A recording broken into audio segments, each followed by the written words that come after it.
Hey guys, and welcome back. This week we're working on the black truck. We're going to try to get this thing ready for the cruise around the bluff this weekend. Join us. So if you watched last week's video, you know that we're still waiting on the calipers to get here. Should be here tomorrow or the next day. While we're on the brake subject, we're also going to get into replacing the brake shoes on the rear brakes, and we're going to install the parking brake cable. Just like that. I know a lot of you guys do these and they don't want a parking brake and you just cut that thing off. Please stop doing that. You can zip tie it. You don't need to cut it off. This truck's got a 12 bolt. They nipped those off, and this black truck, they nipped them off also. So that means we have to go into the rear drums, detach everything just to hook that cable end up on the inside and fight with all the rusty C-clips and everything just to get that parking brake cable on the back. Last night, we were working on the rear brakes, trying to get the drums installed, the drum shoes installed. It's just one of those things where, as a young boy, you're just not strong enough to do all the springs and things. So I kind of showed him how I did it. He can watch me and things, and then some of the easier things, like little twist pins and stuff, he was able to do. But I got the parking brake cables installed, which was the main purpose of last night. And then while we were in there, I also replaced the drum shoes. You could probably never look at the drum shoes and they'd still operate. But when I pull things out and they look like this, I'm glad I did it. So you can see there was a lot of heat involved in here. These are probably the original bonded shoes. There's still a lot of life left. I mean, it probably would have been fine for the drums because he's not going to be doing towing or anything. But when it starts to do that, you're starting to get cracking in things and heat cycles, and the piece breaks off and it jams the wheel shut, or jams the wheel stuck, or, just things. I don't want to have problems with having to go get this boy on the side of the road at, 2 in the morning, or when it's 174 degrees outside. So we replace those. They're not that expensive. It's only, I don't know, 20, 30 bucks, I think, for a set of shoes. So mazel do it. So now I ordered the completely wrong intermediate cable, and the forward parking brake cable has got the nut. I guess the last guy welded the nut on. I don't know why you would do that or even how.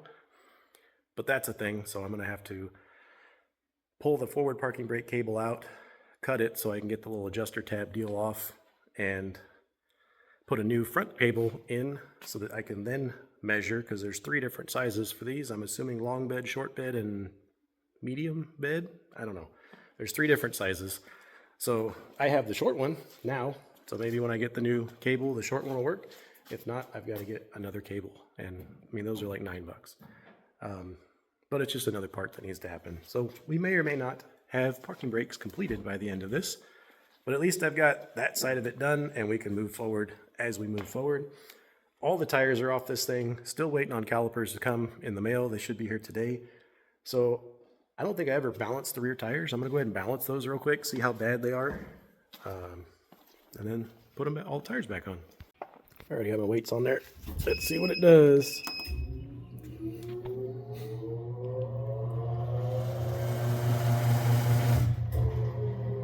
Oh yeah, 0, just like me. Got the weights on. Let's see where she's at.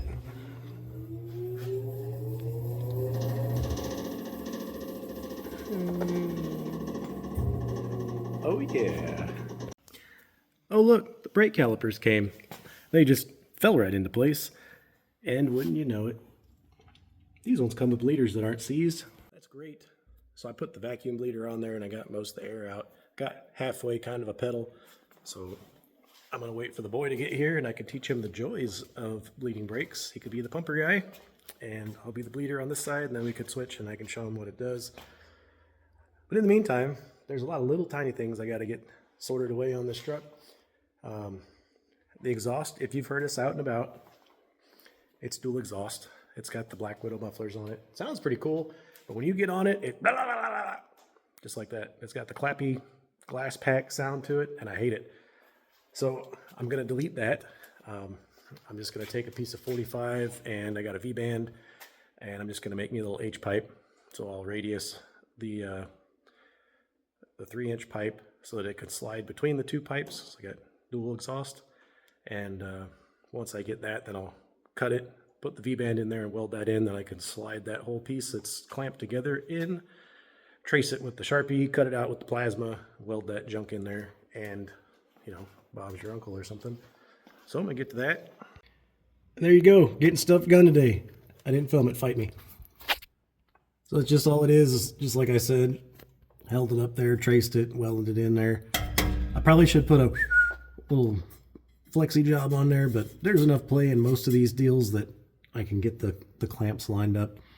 So this entire section from right here back to the back behind the muffler is V-banded on both sides, and then this section has a V-band also, because I couldn't keep it together in one piece and get it past the cross member and all the things just because of how my mounts are. So I have lots of options. I like options. Anyways, it sounds phenomenal.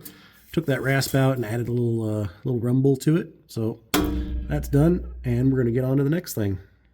I think next thing I'm going to tackle is going to be this fan shroud. It mounts in the factory location down below. Two little bolts that go into the core support there. On the top, this has got quite a tight fit here. I believe this is supposed to sit just inside of this lip here, but I've got it sitting on top just to kind of hold it in place. I never did go back and finish these brackets that I said I was going to build. I used the wrong brackets because I've got the wrong radiator. And that bolt's loose, so that's probably good. Anyway, I need to tie this upper bracket for the fan shroud into the radiator mount bracket. And that means I just got to tack, weld these little tabs on here. Then I can unbolt this, take it out. I'll probably trim this lip down a little bit so it sits down in there nice, and then bolt it back up. I could leave it could stay, and I say could, but when it's 172 degrees outside, I don't want to be, discovering that my fan blade is bent because this thing fell off, plastic melted, or the sun, I don't know, whatever happened. So I'm going to fix it now before I fix it on the side of the road on Power Tour. So, get the welder over here, and I'm going to get that welded in.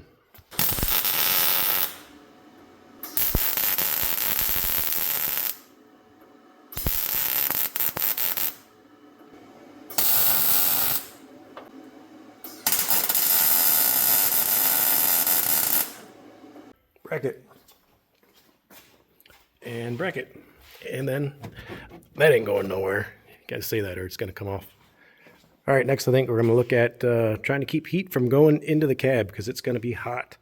So probably gonna put a light or something on the inside and find all the holes that I got, and I'm gonna fill it with strip caulk because that's what I got. Next on the list is this glove box door latch. This has been giving him fits. The boy sits here, I start driving, and it just magically opens and spills everything out onto the floor. He'll pick everything up, put it back in there, I'll hit another bump, and it'll all drop back out again. It's hilarious to me. I know it probably shouldn't be, but he'll be riding along, and it just drops out, and he's like, ah, and then he has to fix it. So I'm going to fix the glove box door latch. Basically what we got going on here is that it's just loose. I got to pop the knob off, and then tighten it up and put it back together. It's super simple.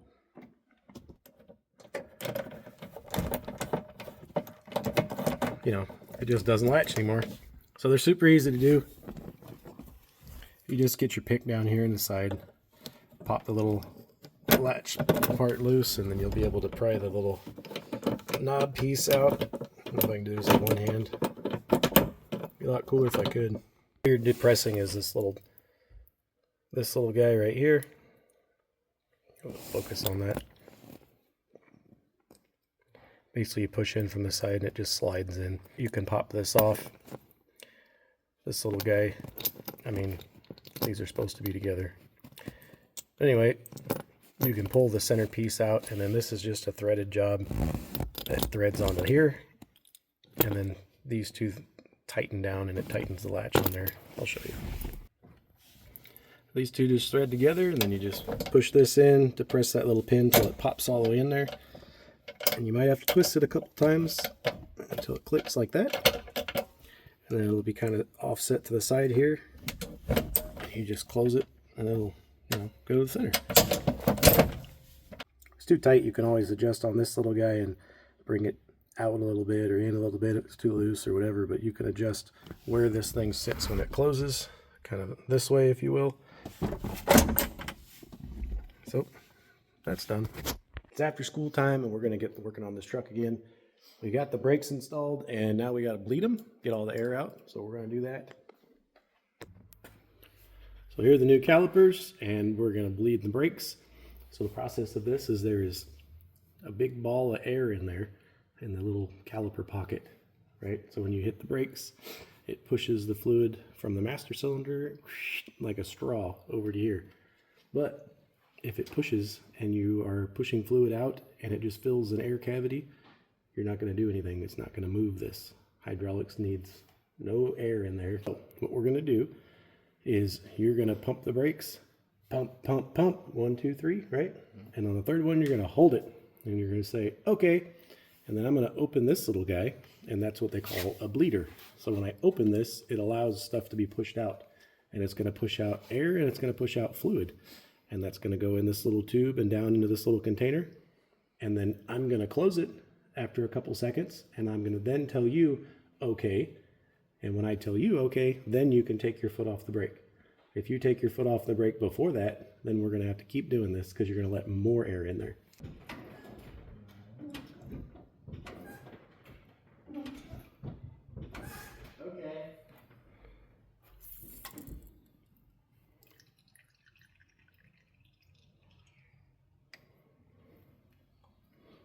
Okay, again.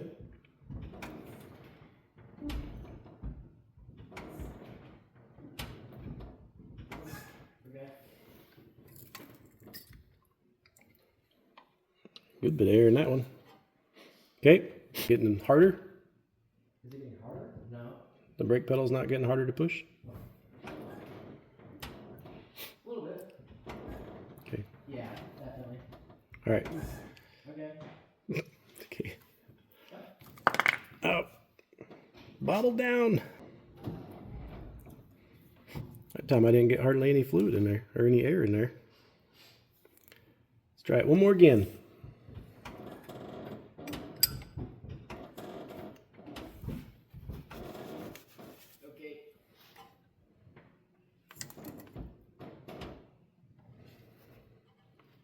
Okay. Okay. That was straight fluid. All right. Forget your dust cap.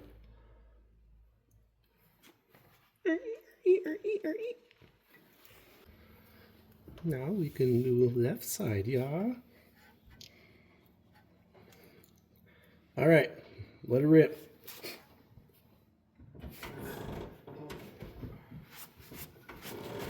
Leg day. 3. Okay. You can count to 3, folks. Oh, no. No, you can't count to 3? I did. I'm holding it. Oh, okay. Okay. That's a lot of air. Okay. You let go? Yeah, I did. Okay, pump again. Oh, that's way easier. Easier? Should be harder. I don't know. I can't tell. Maybe I'm working my foot out. Okay. Okay. Okay.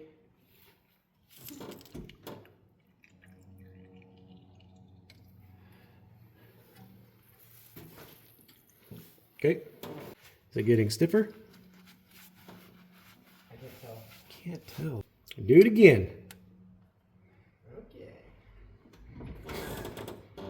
It honestly feels easier, unless I'm stupid. Don't you say that. When you mean stiffer, do you mean like it's harder to push down? Yeah. Okay. Yeah. Okay.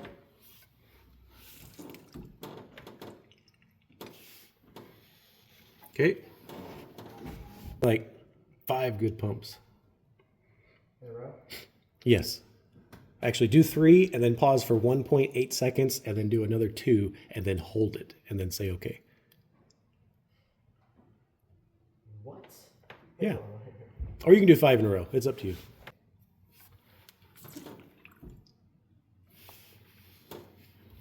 All right.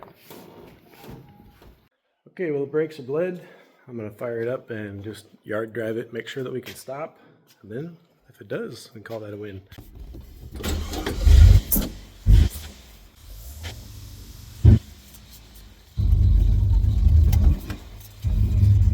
Now the belt swings. Oh, what was that?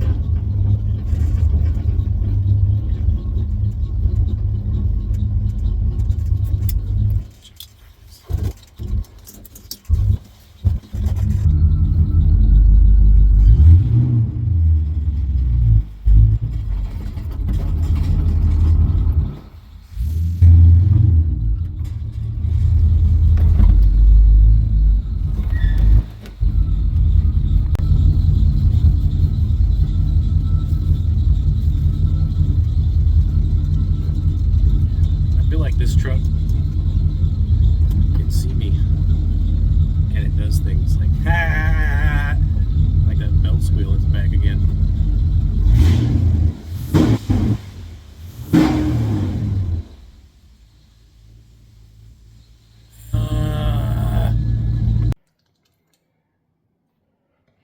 So I just pulled this little guy out, and I don't know if that's what it came with the locator to keep this bolt centered is that little guy, which is fine. But the only thing keeping this centered on the bolt is this pulley. I'm sorry, is the bearing. So these two are just grinding each other out. So I'm wondering if I couldn't do that. And it wouldn't do all the things. I'm gonna try it. Or I might try one of these. That looks newish. I might do that one. This is probably the wrong pulley. I'm sure somebody's screaming at me. That's for something else! Yep. But you know what it's for now? This.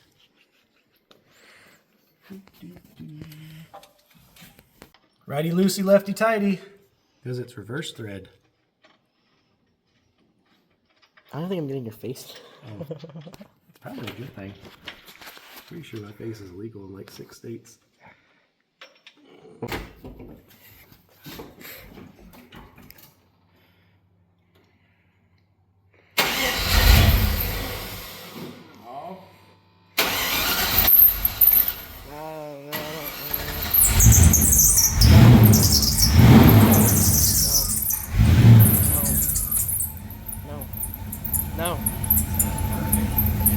No.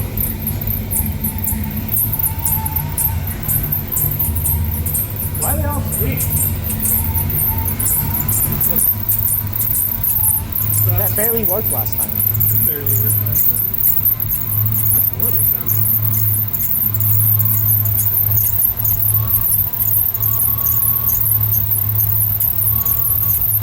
Bike is going to be smooth.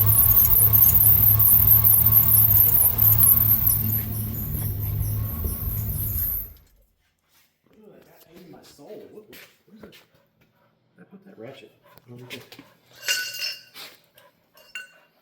up, dog? Don't you hear a vehicle? Have you ever asked yourself, can I use a grooved pulley when it was a smooth pulley before? The answer is yep. All the way till you can't. It probably also would help if the pulley rotated. This one did not. Hey, don't do that. Probably because it's not the right one.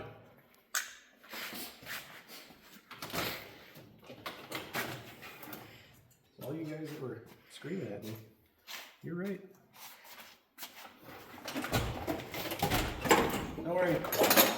We're going to do this on YouTube. Did I win? Heck yeah. What did I win? Oh, I'll show you. Now I get to move all these and get this. Oh, my hands are too big. No, not that one. Ah. Well, can't use that. This is the one I just took off. Yep. Spins so good.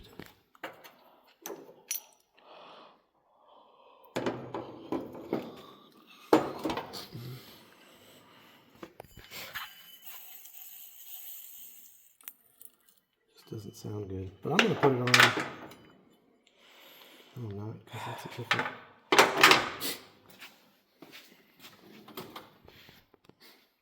I think this is the guy that goes on here.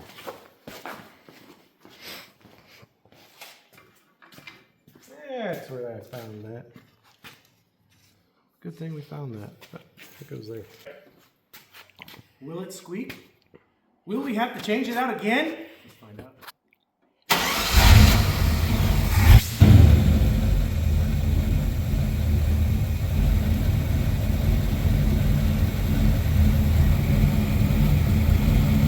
I don't like that. What? That little like that noise. That's Spit it out, girl. What is it? It's like, How are you? what? No. Oh, I gotta warm up. What? Hey. What? Really? That's probably what I was hearing. The camera's supposed to be up down here.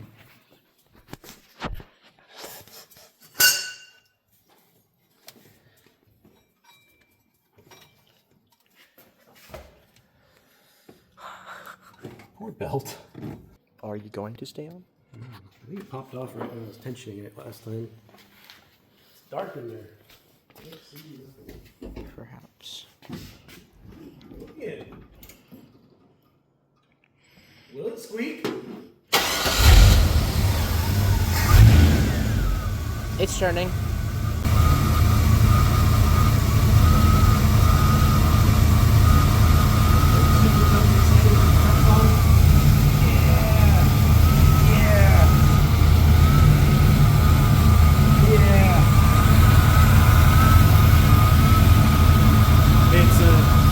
Not squeaking.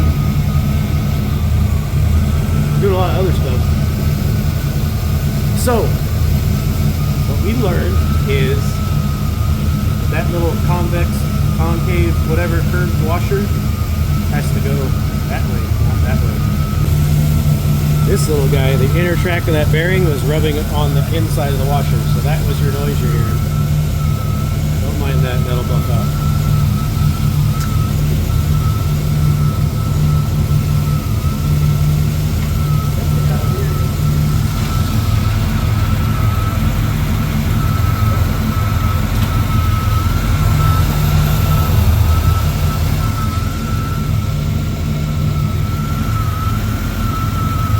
Pitch line, all these serpentine drives do it. Every truck that had that, like the 87 to 95 OBS Chevy pickups, they'll make that noise. I don't know why.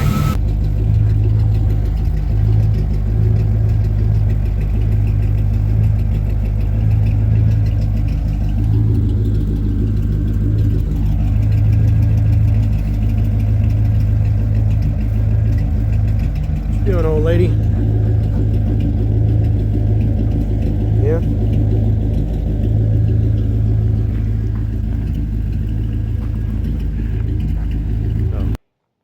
So it's Friday morning, back here on this parking brake cable.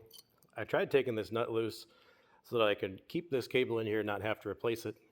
But, you know, that nut is seized on there. I don't know if it got hot. I don't know what happened. If it'll focus. Anyways, that nut's seized on there, and you're not threading this at all. There's no adjustment in here. Cable's been sitting there and doing things and digging into it, and just, it's horrible. So I needed to get a new cable. Fish this little guy out. There's a bolt down here on the cross member. I couldn't get this off, so I had to cut this so I could pull it back out that way, which is fine because we're replacing this.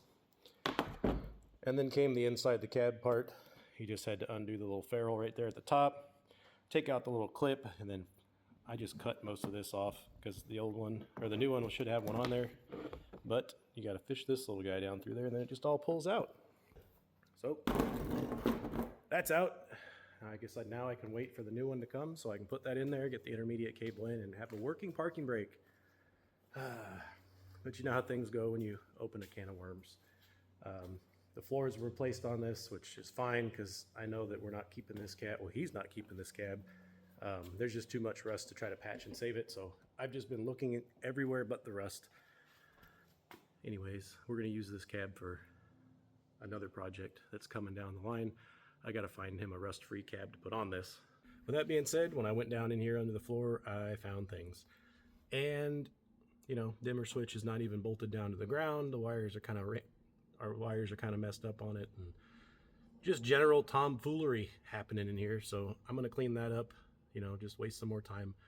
Mount the dimmer switch so it's not directly under the parking brake cable. I don't know why that's a thing. As it sits now, you push the parking brake cable all the way down and it hits the dimmer switch. So I don't know if they were like parking braking while they were driving to hit the dimmer switch. I don't know what was going on. But I'm going to move that a little bit to the right so it clears. And then clean up some wiring. I'll be the first to admit, sometimes I get really lazy. I bought a shifter knob without even measuring what the shifter handle thread size was. I just ordered whatever was the cheapest on Amazon. It was like $12. It's a threaded, piece of steel, and it's got a 7/16 hole in it. 7/16, 13, I think is the threads. Anyway, I needed a 1/2 inch 13 for this shifter handle. So I've been rocking no shifter ball, just, grabbing onto the threaded end. I just wanted to get these little things knocked out before we get on power tour, so it just feels a little nicer when you're driving. So I figured I could, throw this round ball in the vise and try to drill it and fight with it spinning and me not getting it tight enough, and then trying to, tap threads into this thing. And I didn't want to deal with all that and fighting with the vise because, flat vise jaws can't really hold the round thing, and I'm not buying round ones.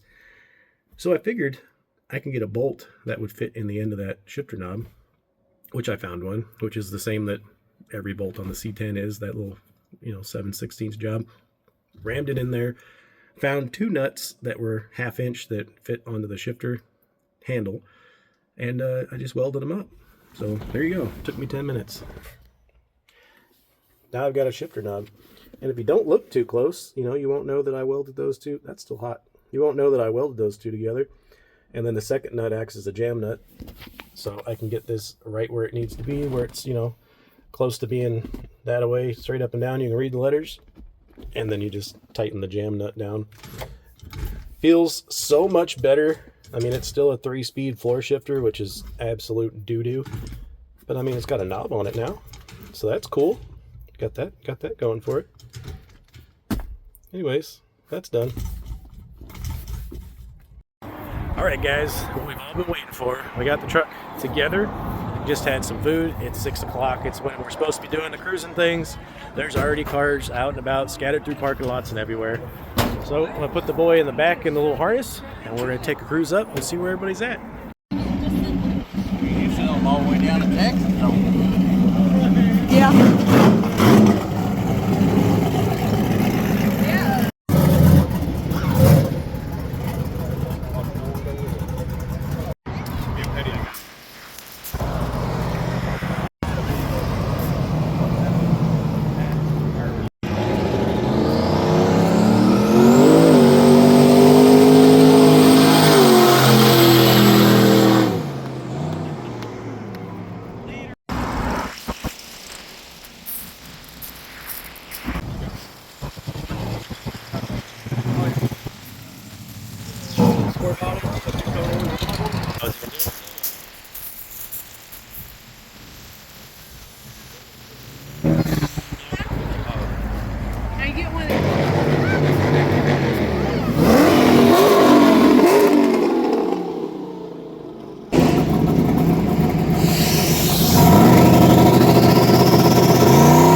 No, this is. The game would be over.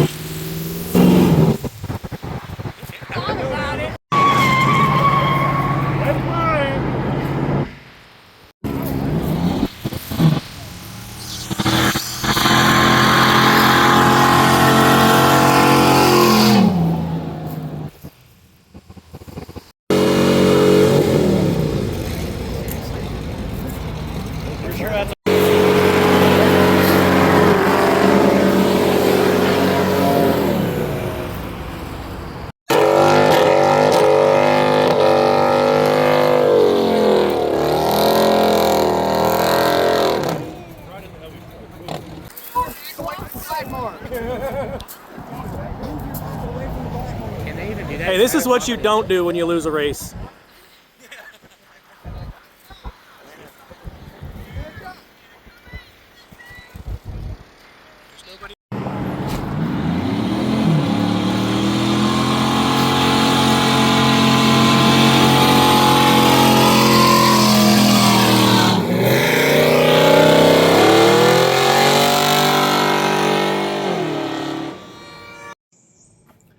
Well, we had a blast last night, as we always do at these events.